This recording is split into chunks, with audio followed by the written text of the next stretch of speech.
So Tom, you have your hand up. Yes, Four Agreements, an excellent book. The one I like the best is Don't Take Things Personally. Yes, I know, right? I mean, it's Right. I- in our group we were talking about reticence about networking, Yeah. and that's one of the things. I mean, I work with job seekers and you encourage Yeah. them to network, and many of them think, oh, it's pulling them so vulnerable to go to a place where you're meeting strangers and telling them you're out of work means they'll judge you and stuff like that. It's not very likely. And maybe it's like, hey, they've been there and Yeah. they know what you're going through.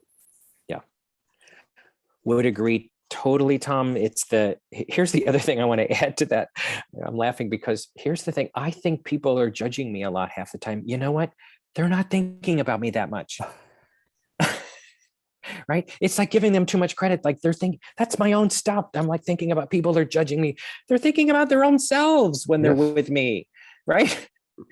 They might Yes. go, oh my gosh. Right. I mean, there might be a moment of like, oh, that guy Ricky's kind of like, I don't know, they do that, but then they're sort of back into their own lives, right? Pretty quick. So I'm with you on the networking thing. And just, I research. Oh, go ahead, Mike. just Tom. yeah, just the follow up on the not taking things personally. It's like Yeah. the action may not have had anything to do with you. Yes, correct. And then when somebody says, well, what if it did? What if it was intentional? And then I remembered, I think it was in Dale Carnegie owner, I said, then if the person was trying to hurt you and you let them know that, you've given them the power. Yes. Yeah, absolutely. It's like they've somehow as soon as you give into that, they've won, if you will, whatever that means, right? Just to your point, I just had this idea came to me about the ageism topic, right? We all know what's going on in the world, and I'm not going to get sort of down this rabbit hole too much, but there's a lot of isms, right? There are a lot, and they're real. But again, back to this empowerment conversation, how much I choose to let the ageism affect me or not is my choice. I can either believe it or notice it or do something about it. Right? That's the question. And it's to not take ageism personal because it's out there.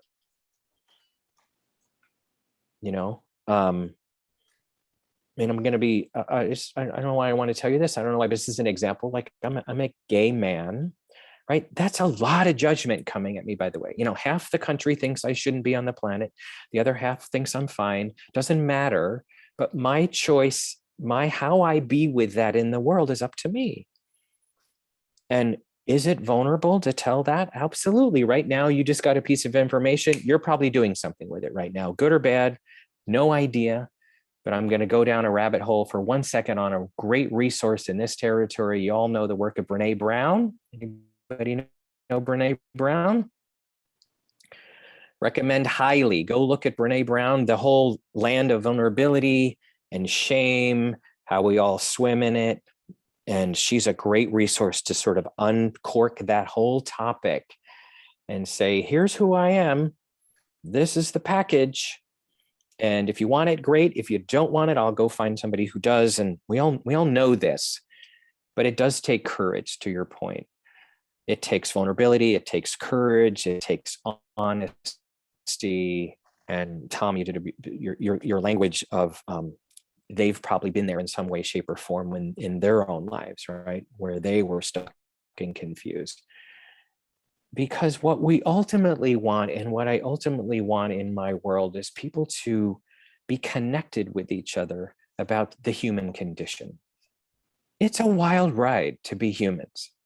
It's good, it's bad, it's hard, it's challenging, it's risky, it's scary, we can fill in the blank of all these different things about what it means to be humans with each other. And the question becomes for all of us, am I going to sort of go in the direction of putting myself out there? Or am I going to go in the direction of sort of shrinking my life, because it's too scary and vulnerable? And Brene Brown is a great voice for that. And she's a great example, by the way, in my language, of playing a bigger game, right? She had to look at her own life. She turned it into a TED Talk. 18-minute TED Talk changed her life. She didn't know that was going to happen, but an 18-minute TED Talk changed her entire life because she got real and raw, and she pushed into a topic that we all have called shame and vulnerability, and became a global sensation out of that. So that's an example for me of a bigger game.